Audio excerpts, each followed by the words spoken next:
Dans notre développement concernant la Géoula de l'Égypte, la fête de Pessah d'une manière générale et la rédemption d'Israël, nous pouvons en réalité comprendre qu'il s'agit de deux formes de délivrance nécessaires, la délivrance physique et la délivrance spirituelle.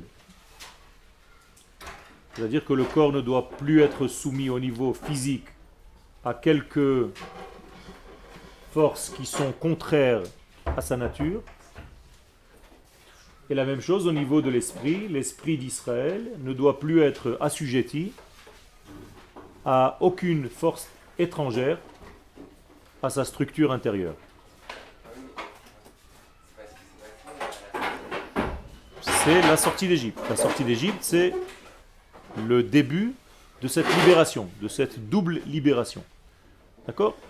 Alors effectivement, en Égypte, on est libéré au niveau de l'Aneshama, mais au niveau corporel, ça va prendre jusqu'à la venue du Mashiach. D'accord ? Pourquoi c'est rapide pour l'Aneshama et lent pour le corps ? Tout simplement parce que l'Aneshama n'est pas soumise au temps, donc sa libération est immédiate, alors que le corps, lui, est soumis au temps, et donc l'espace-temps va travailler lentement, selon la nature, sur les individus. Donc nous avons été sauvés au niveau de notre Neshama, et au fur et à mesure de l'histoire d'Israël, c'est notre corps qui est en train de se libérer. Le retour à la terre d'Israël, c'est le retour au corps de la nation. Donc c'est une libération qui est lente, mais qui avance pas à pas pour atteindre une plénitude, elle aussi, au niveau corporel, pour être à la hauteur de la plénitude spirituelle que nous avons déjà reçue lors de la sortie d'Égypte et du don de la Torah. C'est là ? La libération du corps, ça se traduit par ne plus être soumis à une nation étrangère. Lorsque Israël ne se trouve pas sur sa terre, il est encore dans une forme d'exil.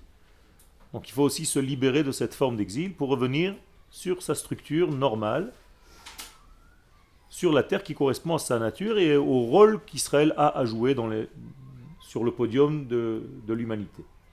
Est-ce que ça correspond aussi à se libérer de cette désir corporel, Okay. Au niveau individuel, ça se précise, la résolution est beaucoup plus subtile, ça descend à des niveaux où l'homme n'est plus soumis aux attirances étrangères qui sans arrêt lui émettent des tentatives de déviation, et rester fidèle aussi à notre rôle dans ce monde, et au niveau corporel, et au niveau mental, éthique. C'est-à-dire que nous devons en réalité nous libérer, et chaque Pessah qui arrive dans notre histoire, dans le calendrier, nous nous libérons un pas de plus vers cette grande libération. Moralité, chaque Pessah, il y a 1 degré de Mashiach qui apparaît. Donc si on te dit, est-ce que le Mashiach est arrivé Pessah dernier, tu dois dire oui. Mais est-ce qu'il va arriver ce Pessah? Oui.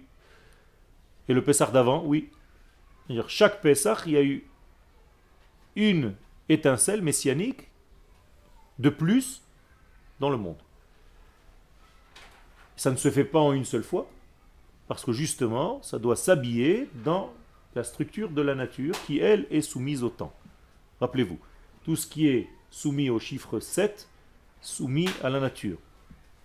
Tout ce qui est soumis au chiffre 8 est au-delà de la nature. Nous avons expliqué la semaine dernière que le 7e jour n'est pas encore le Shabbat.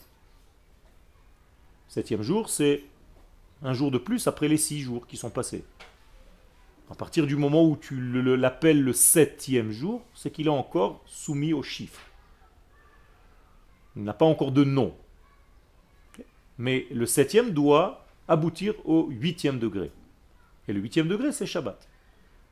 Ça veut dire que je dois chercher en fait dans le 7e degré le degré de l'au-delà, qui s'appelle le Shabbat. Tant que je n'ai pas trouvé le Shabbat qui se cache dans le 7, et je n'ai pas encore le 8 qui se cache dans le 7. Je n'ai que le 7. Donc je suis encore dans la nature. Alors Shabbat ne va pas être un véritable Shabbat, ça va être le 7e jour. Donc tu n'as pas observé réellement le Shabbat, tu as observé le 7e jour. Observer le Shabbat, c'est faire le Shabbat. C'est-à-dire faire en sorte que le 8e degré, celui qui dépasse la nature, descende dans la nature et s'habille dans la nature. Donc je dois manger, consommer du 8 dans ma vie. Car ma vie est un grand 7. Et je dois consommer du 8 pour arriver à un monde supérieur, à une vision supérieure des choses. Manger du 7, c'est rester dans le monde bloqué de la nature où je ne vois pas au-delà des règles, des lois que la nature me force à vivre. Dans la nature, je ne peux pas traverser un mur. La matière me bloque. Dans la consommation du chiffre 8, je peux traverser la matière. C'est-à-dire que je peux me déplacer d'un endroit à un autre en défiant les lois de la nature, parce que j'ai consommé suffisamment du chiffre 8.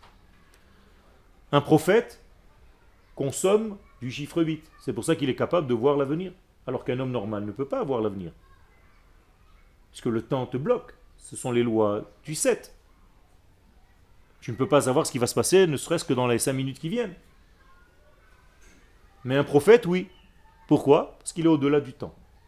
Donc il est monté, c'est la preuve qu'il est monté au chiffre 8, qu'il a consommé du 8. Lorsque tu consommes du code 8, eh bien, ton monde n'est plus seulement un corps, mais un corps rempli de Neshama. Rappelez-vous que le chiffre 8, c'est les mêmes lettres que le mot Shmoné ou Neshama, c'est-à-dire c'est les mêmes lettres.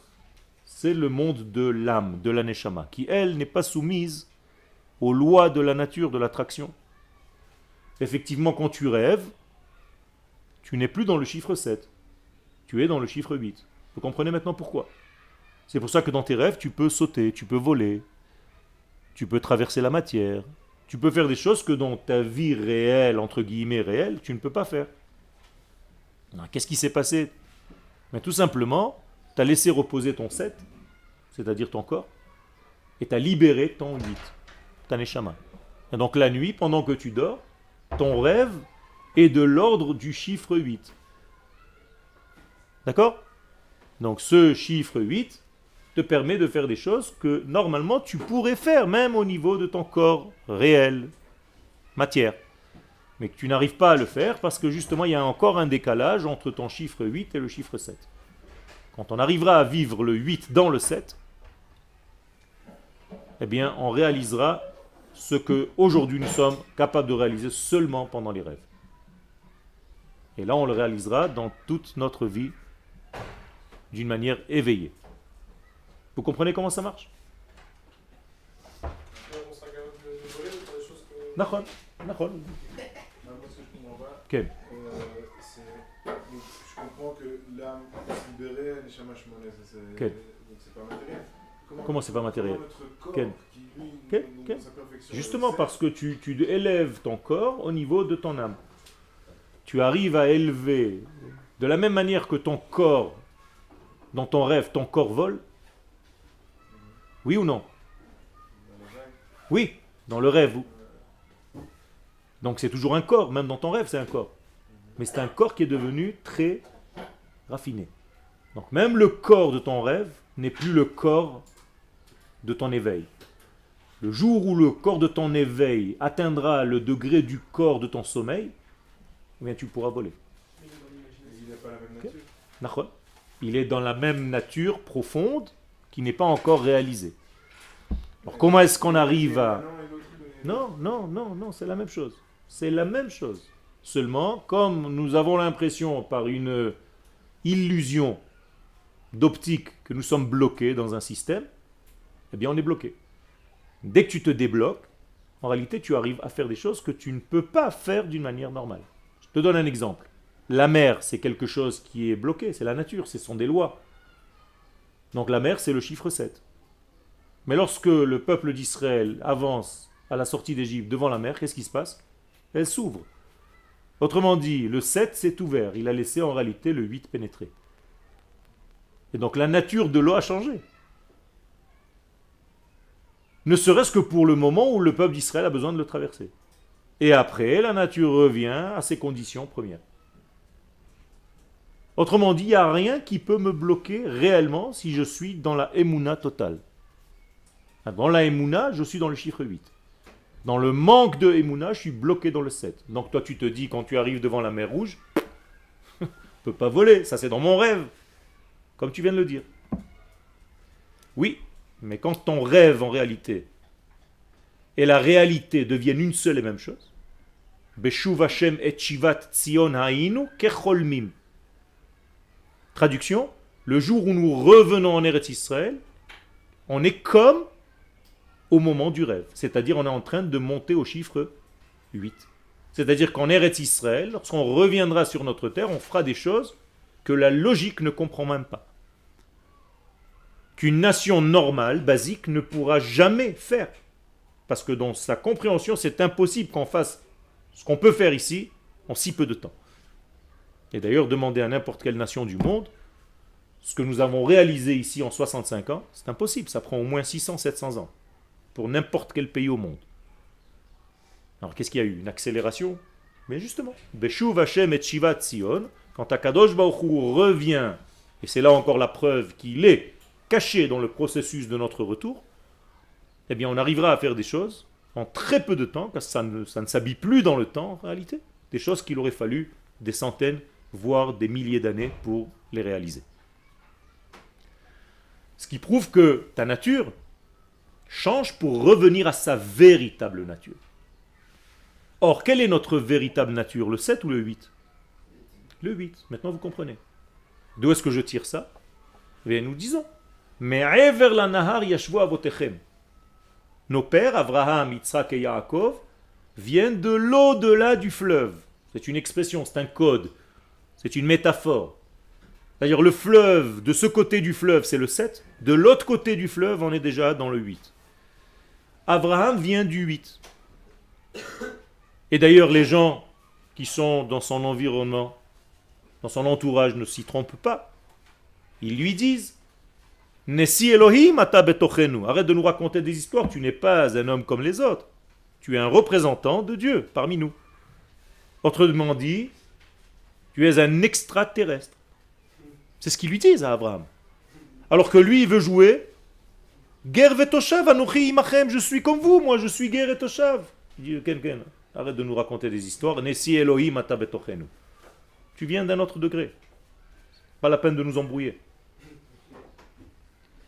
Ça veut dire quoi? Ça veut dire qu'il y a une notion, une compréhension intuitive que nous ne venons pas du chiffre 7, mais que nous venons du chiffre 8. Pourquoi vous donnez le nom à un enfant qui naît le 8e jour et pas le 7e jour? Ni le 6e, ni le 5e, ni le 1er. Parce que justement, tu attends d'arriver au 8e degré pour coller, pour toucher le véritable nom. Si je donnais le nom à mon enfant de 0 à 7 jours, je ne toucherai pas réellement le véritable nom de cet enfant. Le 8e jour, je deviens comme un prophète. Donc je lui donne le nom qui correspond à sa neshama réellement. Donc le père et la mère sont prophètes le 8e jour. Et donc le nom arrive le 8e jour. Le nom. Okay. Attends, il a... Pourquoi, dans ce cas, il y a beaucoup de fêtes qui sont le 15 du mois Okay. et on ne les met pas le 8? Nachon. Alors le 15 du mois, tu vas comprendre que c'est en réalité le 8. Qu'est-ce que c'est que le 15 du mois? Si tu devais transformer les lettres, les chiffres en lettres, le 10 c'est quelle lettre? Le Yud. Et le 5, le He. Ça veut dire que c'est les deux premières lettres du nom de Dieu. Ça veut dire le 15 du mois, nous touchons les deux premières lettres du nom de Dieu. Yud-Ke, Vav-Ke, le Yud-Ke. Et quand tu touches le Yud-Ke, en réalité, tu es déjà dans le chiffre 8. Le Vav-Ke, c'est le chiffre 7. N'oubliez pas, vous avez 4 lettres au nom de Dieu. Le Yud et le He représentent le chiffre 8, 9 et 10. L'au-delà. Pourquoi je n'ai pas souligné ça? parce que c'est ce qu'on appelle la chokhma et la bina. Ce sont des degrés qui dépassent l'entendement de la nature. Les deux dernières lettres du nom, donc le vav et le he, correspondent à la nature. Vav égale 6, donc c'est les 6 jours de la semaine, et le dernier he, c'est le 7e jour, qui doit en réalité remonter vers le 8. D'accord? Donc, quelle est la lettre qui correspond au chiffre 7 en bas? La dernière lettre du nom d'Hachem, la lettre he. Tant qu'elle n'est pas identique à la lettre he initiale, c'est qu'il y a un problème. C'est pour ça que les deux lettres sont identiques. Dans le Yud, Ke, Vav, Ke, il y a 2 fois la lettre he. Autrement dit, le monde concret matériel est en réalité une ishtakfut, une résonance, un miroir de la première lettre he, qui représente le Olam Haba, le chiffre 8. Donc vous avez en réalité 2 chiffres 8 qui se cachent dans le nom d'Hachem. Le he, qui est le chiffre 8, et sa correspondance lorsqu'il arrive sur terre, le dernier he. Donc il faut qu'on fasse en sorte que le dernier he, qui est la Malchut, la royauté, soit du même niveau que la lettre he première, qui représente le monde du chiffre 8, le monde de la Neshama. Okay? Tout simplement parce que dans le nom d'Hachem, il y a 4 degrés d'évolution. La lettre Yud, la première lettre du nom, c'est ce qu'on appelle la sagesse divine. Yud, Chochma, Keduma. La lettre He, c'est déjà le monde du discernement. Mais il n'est pas encore dans notre monde. Il est encore au niveau de la tête, du cerveau. Les 2 dernières lettres, le Vav et le He, ce sont en réalité les lettres du corps. Ça veut dire notre corps ressemble au Vav. Et la dernière lettre He, c'est le dévoilement de ce qu'il y avait dans notre tête au niveau de notre corps. Donc vous avez le dernier He qui doit ressembler à la première He. D'ailleurs, même la lettre Yud devait se refléter et on aurait dû avoir un autre nom. Yud, He, 2 fois. C'est ce qui va se passer à la fin des temps. Bayom Aou, Yihiye. Qu'est-ce que c'est Yihiye? Yud, Ke. C'est-à-dire à la fin des temps, il n'y aura pas de décalage entre le Yud et le He qui représente la tête et le Vav et le He qui représente le corps. C'est-à-dire il y aura 2 fois la même chose. Pourquoi? Parce que la tête sera complètement dévoilée dans le corps. Donc Bayom Aou, Yihiye, c'est aussi un nom de Dieu. Yihiye, c'est-à-dire Yud et He, et encore une fois Yud et He, sans décalage. Ce qu'il y a à la source se retrouve dans le résultat. Ça veut dire qu'on n'a pas eu de perte en ligne, on n'a pas eu de perte en chemin. Donc on est complètement réalisé. Le jour où je vais lui dire avec des mots simples, où ton intériorité sera exactement comme ton extériorité, on pourra dire que tu es un homme transparent. Lorsque mon Yoel intérieur sera équivalent à mon Yoel dévoilé, alors je suis quelqu'un d'entier. Ce jour-là, il y a une parole céleste qui sort et qui m'appelle 2 fois par mon prénom. Comme Moshe, Moshe, Avraham, Avraham. Pourquoi il l'appelle 2 fois? Pour lui dire qu'en réalité tu es arrivé à une perfection. Le Avraham qui était à la source, c'est le même Avraham qu'on voit sur terre. Moshe, Moshe. Le Moshe d'en haut, c'est le même Moshe qu'en bas. En hébreu, Tochok et Baro. Son intérieur et son extérieur, l'intériorité et l'extériorité sont à égalité. Pareil. Dès qu'il y a un décalage, tant qu'il y a un décalage, c'est que tu n'es pas encore toi-même. Donc tu dois faire tout ce qui est en ta possibilité pour réajuster l'être et le paraître. D'accord? Tant que ton être et ton paraître ne sont pas au même degré, il y a une faiblesse. Le judaïsme nous pousse à associer le paraître à l'être. Et donc je ne deviens qu'une seule et même chose. Alors là, je peux défier, en fait, même les forces qui sont apparemment bloquées dans la nature. Un tzaddik, par exemple, dit à quelqu'un quelque chose, même si ça ne doit pas se réaliser, parce que le tzaddik vient de le verbaliser, ça se réalise. Ça défie toutes les lois de la nature. Exemple, un homme est en train de mourir, le tzaddik vient, il dit il vivra. Les médecins lui disent mais qu'est-ce qu'il raconte celui-là? Nous on est des médecins, on connaît la science. Je vous dis qu'il vivra. Et dans 3 heures il va ouvrir les yeux. Effectivement il vit, dans 3 heures il ouvre les yeux. Les médecins disent oh, mais d'où il sort celui-là? Qu'est-ce que tu racontes? Et vous êtes au niveau du 7. C'est-à-dire, la médecine c'est le niveau du 7. Moi je suis au-delà du 7. Il faut aussi beaucoup d'humilité pour arriver à ça. Pour qu'Akadosh Baruch Hu fasse passer par toi des notions de 8 dans ton propre 7. C'est Est-ce qu'il y a des gens au niveau du 8 à l'heure actuelle? Il y a des gens au niveau du 8 à l'heure actuelle. À toutes les générations. Seulement, ils ne te diront pas. Et quand tu les verras, tu verras un 7. Comme tout le monde. D'accord? C'est-à-dire, nous sommes tous des 7, mais parmi nous se cachent des 8 qui mangent différemment, qui pensent différemment, qui voient différemment, qui voient des choses que les 7 ne voient pas, mais qui ne leur disent pas, pour ne pas justement leur faire peur ou gâcher quelque chose. Qui font des cavanotes et qui voient des étincelles monter de leur nourriture, mais ils font semblant de manger comme tout le monde, dans le même restaurant, à la même table. Et ils ont une qualité, ils se taisent. Okay? Le but, c'est d'arriver à ce que le 8 arrive dans le 7, mais selon les capacités du 7 à recevoir. Sans brûler les étapes. C'est-à-dire, si je viens et je te dévoile un secret qui dépasse en réalité ta capacité à la contenir aujourd'hui, je t'explose.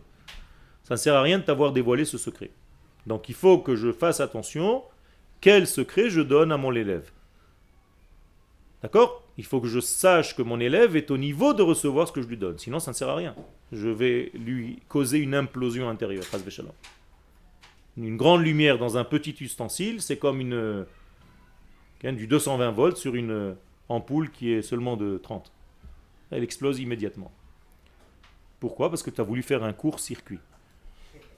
Un circuit qui était trop court, alors que le circuit doit être long.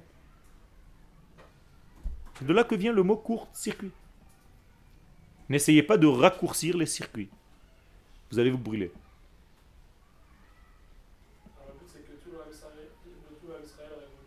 Le but, c'est que tout le Ham Israël revienne au 8. Car il était au 8. Il est descendu dans le 7. C'est tout. C'est exclusif à Israël, le 8 est exclusif au peuple d'Israël, mais pas pour lui. Pour donner au monde. L'image, le film, le message qui se cache dans ce degré 8. Pour que le monde vive selon le degré 8 tout en restant dans le 7. Et Israël d'ailleurs aussi ne doit pas quitter le 7. On doit continuer de manger, de boire, d'être heureux, de se marier, d'avoir des enfants. Ça c'est du 7. Mais en réalité tout est plein de 8. Et plus tu es plein de 8 dans ton 7, on parle en code aujourd'hui, plus tu es entier, plus tu deviens divin sur terre. C'est là. Voilà, c'est très simple. C'est beaucoup de boulot, c'est beaucoup de travail, mais ça commence en défiant les choses. Un exemple, la nuit, tu es fatigué. Eh bien, il y a des gens qui sont de l'ordre du chiffre 8 qui ne dorment pas la nuit. C'est-à-dire ils ont défié la fatigue, la nature, qui te pousse à dormir, et eux, au lieu de dormir, ils vont étudier la nuit. Donc en réalité, ils ont transformé quelque chose dans leur propre nature. Eh bien, mesure pour mesure, Akadosh Baruch Hu va transformer aussi leur propre nature. Quand ils auront besoin d'un degré qui vient de l'au-delà, ils l'auront. Pourquoi? Parce que toi aussi, quand tu étais fatigué, tu as surmonté cette fatigue et tu as fait quelque chose d'un autre degré. Eh bien, moi aussi, lorsque tu as besoin, je fais en sorte de t'apporter des choses qui sont de l'ordre du chiffre 8, alors que dans le chiffre 7, tu étais foutu. Tu étais bloqué. Donc la Mila, elle est toujours au chiffre 8. Donc Yosef Hatzadik, c'est un 8 ambulant. C'est lui qui est capable d'apporter des choses de l'au-delà et de les faire venir dans ce monde. La preuve, il traduit des rêves. Comment tu peux traduire un rêve? Si tu es capable de comprendre un rêve qui est de l'ordre du 8 et de l'apporter dans le chiffre 7, c'est que tu es génial. C'est que tu viens d'un autre monde. Mais c'est la même chose. Mais s'ils ont de la Torah adoptée. Paro, lui, il rêve de combien de vaches? 7. Il peut pas voir des 8, lui. Il voit des 7. Donc Paro, lui, il est complètement bloqué dans le 7. Donc toute l'Égypte, c'est quoi? Un grand 7. Donc sortir d'Égypte, c'est quoi? Dévoiler le 8. C'est aussi simple que ça. C'est vrai? Donc les paroles, les rêves d'un pharaon, ça peut être vos rêves aussi. Si vous rêvez, si vous ne rêvez que de choses d'ici-bas, c'est que vous êtes encore trop dans le 7. On doit faire quoi pour que dans ce- Justement, commencez à toucher des vibrations qui viennent de ce chiffre 8. C'est ce que nous essayons de faire dans nos cours. À partir du moment où tu commences à vibrer à un chiffre 8, tu vois bien qu'on est en train de parler des choses qui ne sont pas dans la logique, mais qui pourtant paraissent complètement logiques. Ok? Eh bien, tu montes à un autre degré. C'est-à-dire que tu arrives à intégrer des degrés qui sont de l'au-delà, dans ta vie apparemment corporelle, limitée, finie, structurée, sans aucune possibilité de changement. Quel? Je sais pas si c'est une question. Mais 8, c'est Chet. Et Chet, c'est- Encore une fois, tu parles l'hébreu, tu sais écrire en hébreu? Alors, le mot chet, ça s'écrit comment, la lettre? Il n'y a pas un lien quand même. Il y a un lien. Il y a un lien au niveau de l'ouïe, du son. Mais, ça dépend ce que tu fais avec. Bah, si on dévoile totalement le 8, Oui. est-ce que ça peut faire disparaître la Chet, la faute? Nachon, bidiou, c'est exactement ça. C'est-à-dire, si tu dévoiles le 8 d'une manière adéquate, le chiffre 7, en réalité, qui lui est lié à la faute. Combien on peut fauter dans notre monde? Combien on peut tomber? Il y a marqué Sheva, Ipol, Tzadik, Vekam. C'est-à-dire, on ne peut tomber que 7 fois dans ce monde. Qu'est-ce que ça veut dire 7 fois? Ça peut être 1 million de fois. Mais c'est du chiffre 7. C'est-à-dire, il n'y a que dans le chiffre 7 que tu peux tomber. C'est-à-dire, tant que tu es dans le 7, tu peux tomber. Si tu as atteint le 8, tu ne peux plus tomber. C'est ça Vekam. Kam, c'est le 8e. T'as compris? Donc effectivement, la lettre Chet, comme n'importe quelle chose dans le judaïsme, c'est toujours à double sens. Donc il ne faut jamais réduire le judaïsme à l'un des sens, ou à l'indécence. Car c'est indécent. Comment on fait pour les personnes qui ont le même nom? Vous avez dit le nom, c'est la Nachon, Alors, il y a une qualité, mais il n'y a pas que le nom. Il y a aussi la date de sa naissance, le jour de sa naissance, le jour ou la nuit, l'heure de sa naissance, le mazal qui était à ce moment-là, et ainsi de suite. Donc il y a beaucoup d'autres paramètres qui rentrent en jeu. C'est-à-dire, si tu veux un tout petit peu voir ça, tu ouvres la Gemara dans le traité de Shabbat à la page 75, et tu verras là-bas, ceux qui sont nés tel mois vont être comme ça, ceux qui sont nés tel jour vont être comme ça. Quelle page? 75. Ain He. Shabbat 75. Ok? Et une autre question, c'est en se mesurant au 7 qu'on arrive à dévoiler le 8? Tout à fait. C'est-à-dire il faut que tu combattes dans ce monde-là. Parce que se sauver de ce monde, c'est facile. Tu te suicides. Tu atteins le 8. Immédiatement. Mais alors quel 8? C'est pas le même. Mais donc Ça veut dire il faut vivre, ça passe par la vie, ça passe par tout ce qu'on fait dans la vie. On doit rester naturel dans ce monde-là, en faisant tout ce qu'il faut faire en tant qu'être humain, et en même temps dévoiler des degrés de ce chiffre 8. Ça, c'est toute la force. C'est-à-dire rester dans le 7, mais vivre selon un 8, dans un corps de 7. Le jour de Yom Kippourim, Yom Kippourim, c'est quel numéro? 8 ou 7? 8. D'où vous savez? Parce qu'on se coupe de la matérialité. Non, parce que dans la Gemara, avant de se couper de la matérialité, il y a marqué Shiva Yamim Kodem Yom Kippourim Mafrishin Kohen Gadol Leplishkat Paledri. Tu prends la Gemara de Yoma, on dit 7 jours avant le Yom Kippourim, tu dois prélever le Kohen pour commencer à lui préparer le travail, lui apprendre à faire quoi? Le 8e jour. Donc Yom Kippourim, c'est le 8e jour. Vous avez compris? Et effectivement, le jour de Yom Kippourim, on se déconnecte totalement de la matière. Mais on rappelle quoi? Que le chiffre 8 doit descendre dans notre 7. Alors, le chiffre 8, au lieu de l'appeler 8, comment tu peux l'appeler? Tu peux l'appeler 1 aussi, parce que c'est l'unité de Dieu. D'accord? C'est déjà l'au-delà, donc c'est l'unité. Alors, vous vous rappelez ce qu'on fait le jour de Yom Kippourim? On dit Echad, Echad ve'echad, Echad u'shtaim, Echad ve'shalosh, Echad ve'arba, Echad ve'chamesh, Echad Veshesh, Echad Vesheva. C'est tout.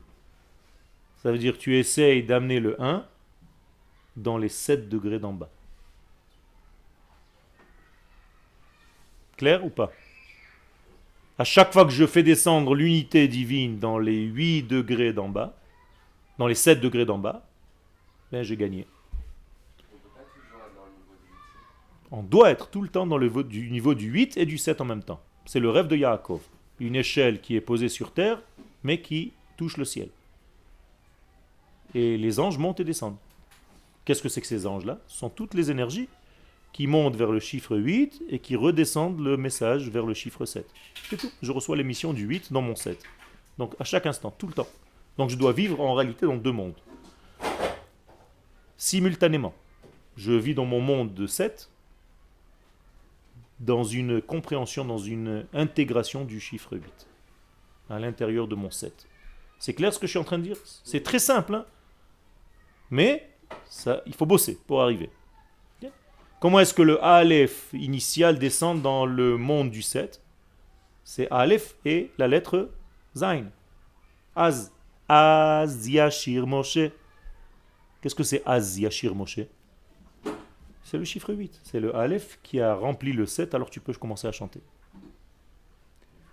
Et si on accède au chiffre 8, pourquoi on a envie de retourner au chiffre 7? Fameux. Très bonne question.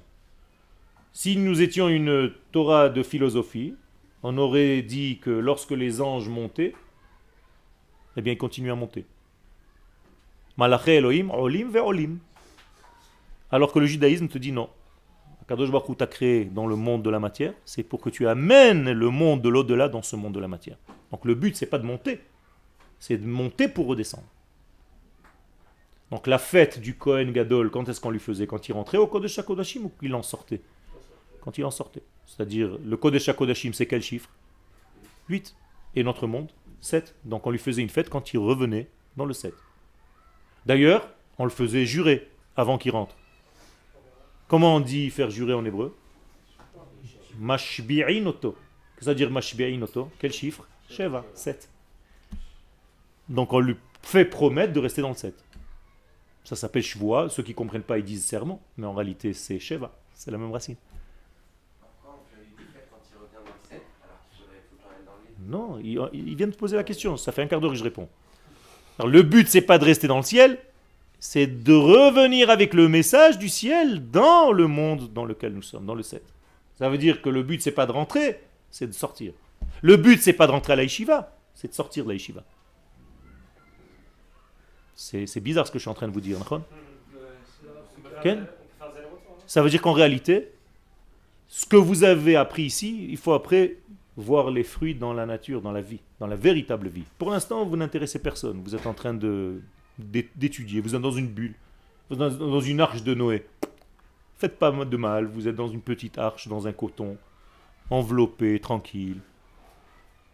Moi, j'ai envie de vous voir quand vous aurez une femme, des enfants, quand tu vas être obligé d'aller bosser, tout ça. Je veux voir après comment tu es devenu un véritable homme. Pour l'instant, tu es gentil, encore sympathique, tu es encore dans la bulle, tu es encore dans le Kodesh HaKodashim, tu es dans le petit 8, tu es dans le grand 8.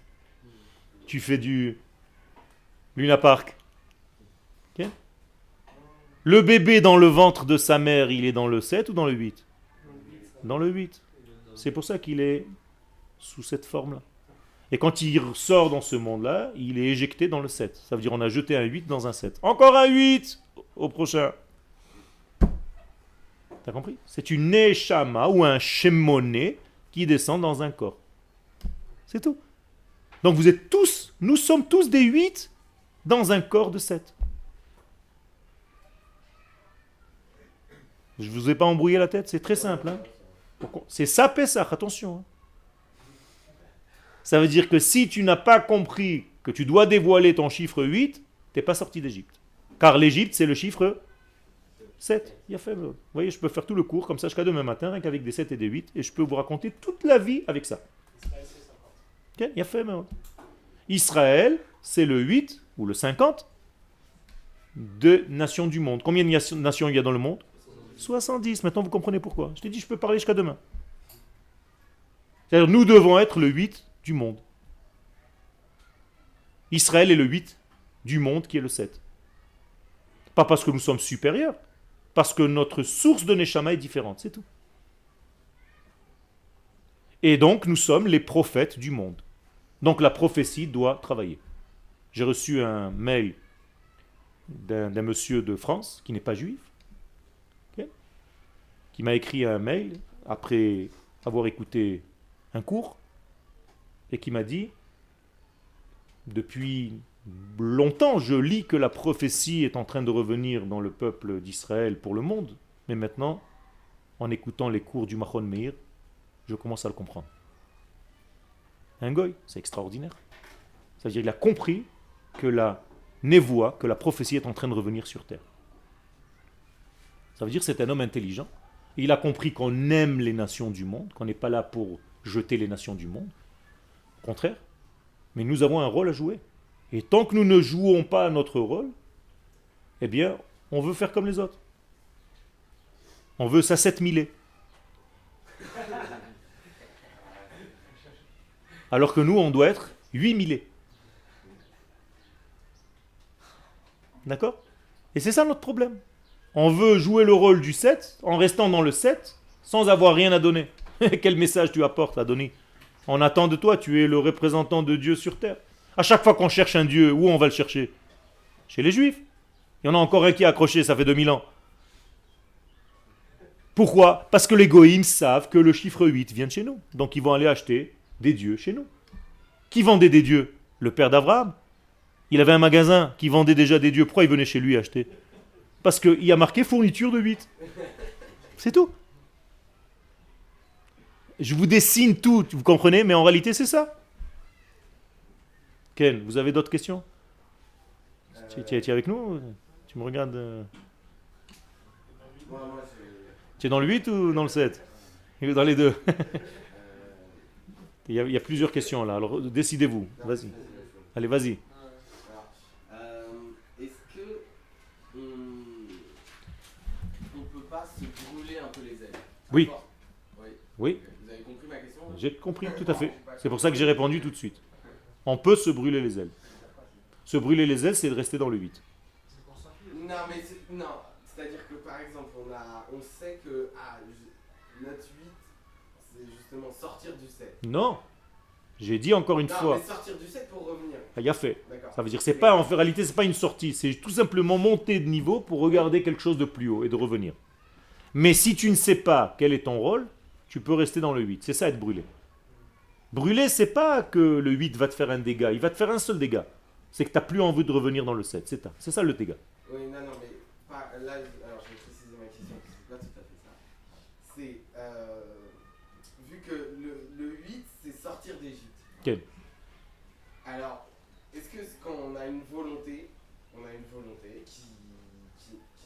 a l'impression que ça nous dépasse. Oui. Justement, on la réalise pas, on se dit je vais pas y arriver. Ok. Est-ce que en se disant bon, j'ai compris ce qu'on m'a dit en cours, le 8 je peux l'atteindre, je peux sortir d'Égypte, alors je me lance dans le 8, mais en fait notre volonté elle est peut-être on a l'impression qu'elle est trop loin. Elle est trop loin. Encore une fois, là tu es en train de décrire un phénomène où tu quittes le 7 complètement. Et moi, je répète, je vous dis sans arrêt, on ne quitte pas le 7.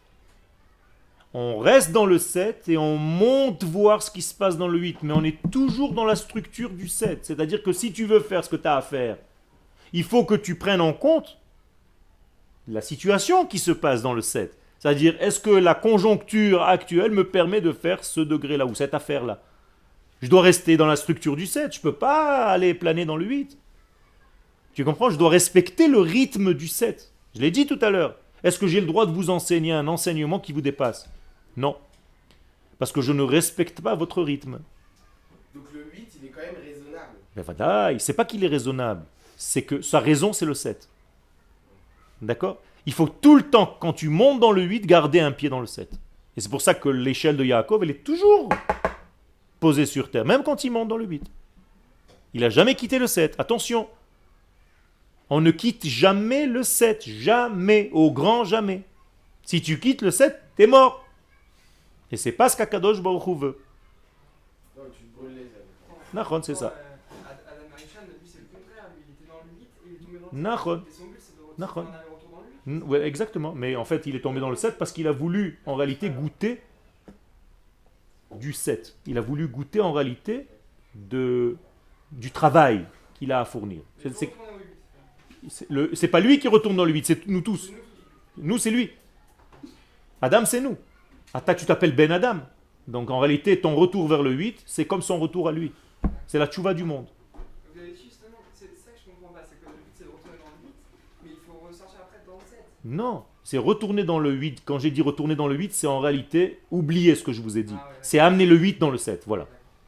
On part nulle part, je vous l'ai déjà dit à plusieurs cours, on monte nulle part. Je vous l'ai déjà dit. On fait en sorte que le haut descende, c'est tout. Alors c'est une expression en réalité montée, mais on monte nulle part. Voilà, comme ça vous êtes tranquille. On fait en sorte que le 8 nous pénètre, en restant dans le 7. C'est plus clair?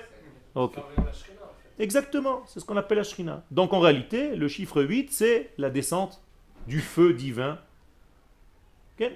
Paracha de cette semaine, c'était quoi? Shemini. Bizarre, non? Alors, qu'est-ce qui s'est passé ce jour-là? Les Arabes sont morts. Non, avant qu'il soit mort. L'inauguration du. Il y a eu l'inauguration du tabernacle, c'est-à-dire Dieu est descendu sur terre pour la première fois dans l'histoire. D'accord. Le 8 est descendu dans le 7. D'accord. Mais ce huitième jour, lui, ont précédé combien de jours? 7 qu'on les appelle Yemei Ha Milouim, Yafé Meod. Donc qu'est-ce qu'il fallait faire pendant ces 7 jours? Se préparer. Donc voilà, vous avez encore le 7 et le 8. Si le huitième jour, tu quittes le 7 et tu montes dans le 8, qu'est-ce qui se passe? Comme Nadav et Avihu. Pourquoi est-ce que Nadav et Avihu sont morts? Il y a marqué dans la Gemara, parce qu'ils n'étaient pas mariés. Être marié, c'est être collé au 7. Ça t'oblige à être dans le 7. Ta femme, elle te dit, oh, qu'est-ce qu'on mange ce soir? T'as pas bossé? Toi, tu lui dis, ouais, je suis à la yeshiva. Tu lui dis, c'est très beau la yeshiva, mais quand j'ouvre le frigo, moi, je trouve pas des livrets Torah. Je veux un bout de poulet, des œufs pour les enfants. Tu comprends ce que ça veut dire? Donc la femme est obligée d'être là. Elle te tire vers le 7. Le Kohen, quand il rentrait au Beth Amikdash, au Kodesh HaKodashim, il fallait qu'il soit marié? Oui. Et si, non seulement il était marié, on lui donnait déjà une deuxième femme au cas où la première mourait. Pourquoi? Pour toujours le relier au 7. Vous comprenez? Donc la femme, c'est le degré 7 qui m'oblige en réalité à ne pas m'envoler. Parce qu'on avait dit au contraire, on avait dit une fois, je crois, que la femme est restée dans le Gan Eden. Elle est restée au niveau du Gan Eden, mais elle le vit dans son 7. C'est ça son secret. C'est vrai? On arrive au niveau de la femme. Alors. C'est pour ça que la femme a dit Sha'asani Kirtsono. Oui, mais on ne doit pas être pareil que la femme. On n'est pas pareil la femme. On doit arriver à la Malchut. La Malchut c'est la femme, mais la Malchut qui monte à un degré élevé. Ken? Donc, on va dire que le 8 comprend le 7. Ben oui, le 8 comprend le 7, mais il n'est pas dévoilé. Il comprend le 7, mais il ne le dévoile pas encore. C'est-à-dire, dans le 8, il y a déjà le 7, parce que c'est la source, mais ce n'est pas encore dévoilé. Donc ce n'est pas encore manifesté. C'est comme si tu me disais, dans ma pensée, il y a déjà la maison que je veux construire. D'accord. Mais pour l'instant, j'ai rien vu. Je veux voir une maison. Quand tu as construit ta maison, que tu fais l'inauguration de ta maison, tu dis, voilà, maintenant ma pensée est arrivée, s'est installée maintenant dans le 7. Mais dans le 7 aussi, il y a le 8. Exactement. C'est dans le 7 que doit être le 8. Mais si ton 7 est déconnecté du 8, tu as un problème. C'est-à-dire, si tu veux te déconnecter complètement du 8, tu as oublié d'où tu venais et vers où tu dois arriver, donc ton 7 est devenu une priorité et une existence à part entière. Là, tu as un problème. C'est comme faire du sport pour faire du sport. Faire du sport pour se sentir bien, c'est travailler dans le 7 pour atteindre le 8. Mais faire du sport pour faire du sport, c'est jouer dans le 7. Donc tu deviens malade. Tu es en réalité prisonnier du 7. Quand tu es rassasié dans ce monde, comment on dit être rassasié en hébreu? Savoir, seva, sheva. C'est les mêmes lettres. Ça veut dire quand tu te rassasies, tu es encore dans le sheva. Quand tu es dans le shmoné, tu es déjà shamen. Tu es déjà gros. Okay. C'est la même chose. C'est-à-dire quand tu mets de l'huile sur de l'eau pour allumer ta veilleuse de Shabbat, l'eau c'est quoi? C'est le 7. Et l'huile qui flotte par-dessus, c'est le 8. Donc tu as le 7 et le 8. Et la veilleuse par-dessus. Le flotteur par-dessus. Vous voulez encore des exemples? Je peux jusqu'à demain. Hein. Dans tous les domaines de votre vie. Tout. Ok? Tu prends une voiture. De Yerushalayim, tu veux arriver à Tel Aviv. Ok?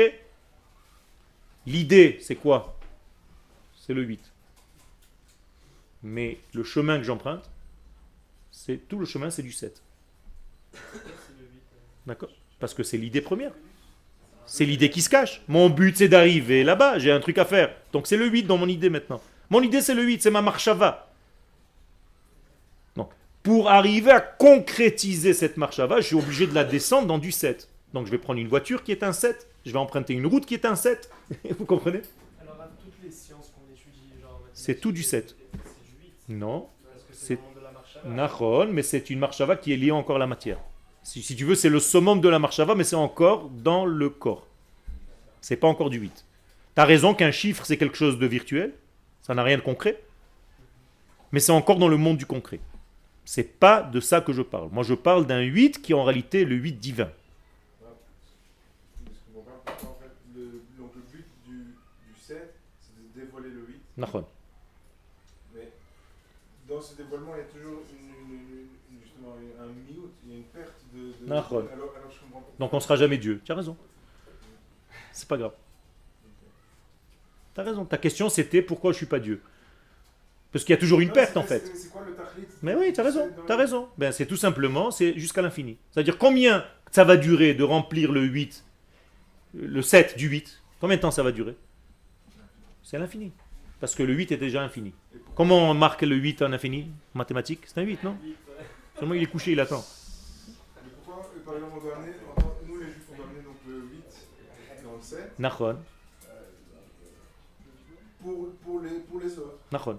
Et pourquoi eux, c'est quoi, en quoi ils sont connectés? Eux, ils vont être connectés à Dieu par le biais d'Israël. Ils ne peuvent pas se connecter à Kadosh Baruch Hu sans passer par l'intermédiaire Israël. Donc nous, Israël, nous sommes un petit peu du 8, un petit peu du 7. On est comme une interface entre Dieu et les hommes. Donc Abraham n'a pas totalement menti lorsqu'il a dit Ger vetoshav. Qu'est-ce que ça veut dire Ger vetoshav? Ger veut dire étranger et Toshav veut dire résident. Alors il faut savoir. Mais il aura dit déjà le secret. Ger vetoshav. Je suis aussi étranger et en même temps je suis ici. Donc je suis les deux. Ken? Est-ce qu'on peut dire que dans le 7, on peut lier les, si on lie les deux, si on complète le 7 et du 7, on complète avec du feu pour que ça fasse un 8, il faut lier le 7, donc d'un côté faire un bar, de l'autre côté peut-être on peut penser pour passer du 7 au 8, donc Ben Adam l'Archavero. Dessine, tiens un feutre. Non, je sais pas si vous comprenez ce que je dis. Non, j'ai pas compris. Dessine, tu m'as dit pour compléter le 7, tu me parles d'un dessin pour l'instant. Si on veut passer du 7 au 8, Ok, donc il faut que je fasse un lien ici ok, et un lien ici. il a fait. Ça veut dire que tu dois travailler d'abord avec l'homme et après avec Ben Dieu. Adam Lamakom. D'accord. Mais nous, Non, l'inverse. Ben Adam la Chavero, c'est en bas. L'Archavero. Non, Ah, Chavero, ouais. voilà, ça c'est en bas. Et Ben Adam la Makom en haut. Et Makom en haut. Et D'accord. nous, Ben Adam Latzmo, on doit se. Vous comprenez? Non, non, tu dois continuer. C'est la même chose. Ben Adam le Hatzmo, c'est le chiffre 8. C'est ce que tu viens de faire. D'accord. Ça veut dire quand est-ce que tu prends conscience de toi-même? Quand tu aimes les hommes et Dieu. Ok, et là, ça fait. Il a fait. Ok. Je vois que tu as une imagination débordante. Tu devrais faire de l'art. C'est bien. Tu es un petit peu artiste dans les bords, sur les bords? Alors fais-le. Tu es un artiste, non? Voilà, il me confirme, ton copain. Il faut pas que tu sois aseptisé. Tu as compris ce que c'est? Il faut pas que tu sois aseptisé. C'est ça? Bon. Ken. Si justement on accouche au 9e mois, c'est que le bébé il a voulu passer du 8e, il a voulu ne plus avoir de pied dans le 7e mois et il a voulu passer au 9e. Donc on le renvoie dans la Quel? matérialité. Quel? Et pourquoi alors on dit que quand il y aura la Géoula Shlema, on passera tous d'un niveau aussi, Israël c'est le 8. Quel? C'est-à-dire qu'en passant d'un niveau il va passer au 9 et donc automatiquement il va passer dans la matérialité. Et que si les goïms ils sont au 7, eux ils vont passer au 8. Nachon. Tout s'inversera. Non, c'est pas que ça va s'inverser, c'est que toute la vie va monter d'un cran. On ne sait pas exactement ce que ça veut dire, Mais toute la vie, la vie, j'ai pas d'autre mot, va monter d'une étape, d'une échelle. Mais ça sera toujours infime par rapport à l'infini. C'est-à-dire, l'infini n'est jamais, par définition, atteignable. On ne peut pas atteindre l'infini, donc c'est jamais fini. D'accord? Vous êtes avec moi ou pas? Comment on devait oindre un roi? Avec le schéma. Avec le shemen, Avec le 8. donc avec le 8. Donc le roi c'est quoi au départ? Le 7. Un 7. Il a fait. Donc tant qu'il n'est pas 8, il n'est pas roi d'Israël. Il faut lui mettre un petit peu de huile sur sa tête. Il va chez le coiffeur, on met de l'onction capillaire. Mishra. D'accord? Donc le Mishra, qui en réalité est onction capillaire, c'est quel chiffre? Le 8. Donc Mishra, c'est les mêmes lettres que Mashiach. Donc Mashiach, c'est quoi? C'est quel chiffre? C'est un grand 8. C'est le grand 8. Qui arrive dans notre monde de 7. Vous êtes avec moi? Non, c'est avec un chet. Sinon, j'aurais pas dit une bêtise pareille. Ken? C'est-à-dire, et si tu veux en réalité dans ta vie concrétiser ça, il faut que tu sois toujours Besimcha. Car Besimcha, c'est les mêmes lettres que Mashiach et Mishra. C'est la même chose. Donc c'est le 8. La Simcha, c'est le 8. Donc tant que tu n'es pas de l'ordre du chiffre 8, tu ne peux pas être heureux. Parce que tu es tout trop dans le 7. Tu es trop coincé dans le 7. Mais si on reste toute notre vie, enfin, sur un ordinateur, sans faire informatique, Quel? c'est compliqué d'être dans le 8. Non. Car l'ordinateur, lui aussi, il peut te donner de la lumière. Seulement, il faut l'ordonner. Ordinateur. C'est de l'ordonner. C'est donner de la lumière. Donc tu peux faire ton travail même sur un ordinateur. D'accord? Le chiffre 0 il est infini aussi. Le chiffre 0 est infini aussi, mais on n'en parle pas. C'est pour ça que FS, c'est pas aussi simple que ce qu'on parle, que ce qu'on dit. On a l'impression de le connaître, mais en réalité, c'est pas aussi simple. Ok? Mais pour l'instant, vous avez compris un petit peu. Ok? Je vous ai dit, l'heure est terminée, mais ça, c'est Pessah. Donc, dans le mot Pessah, obligatoirement, il y a la lettre Chet, qui veut dire 8. C'est le numéro du 8. Or, qu'est-ce qui reste? P, qui est la bouche. La bouche, c'est quoi? C'est le révélateur. Donc, ça s'appelle du 7. Donc, c'est du 8 dans du 7. Pessah. Il est où le 8? Le Chet. Ah, le Samer. Le Samer, c'est en réalité tous les degrés qui correspondent au lien. Sommer. Qu'est-ce que ça veut dire sommer? Appuyer. Donc tu dois faire en fait descendre. Je vous ai dit tout à l'heure que la lettre He, la première lettre He du nom d'Hachem, la première lettre He du nom d'Hachem, c'est déjà le 8. Vous vous rappelez? Nachon? Et la dernière lettre du nom d'Hachem, c'est le 7. On doit faire le lien avec le vav du lien, entre le 8 et le 7. D'accord? Ce lien-là, en hébreu, ça s'appelle les Hagid. Les Hagid, c'est pas seulement dire. Non. Acheminer. D'accord? Acheminer. Donc en réalité, je dois acheminer. La racine, c'est Gad. Acheminer le 8 dans le 7. Donc Haggadah. Allez, Yann.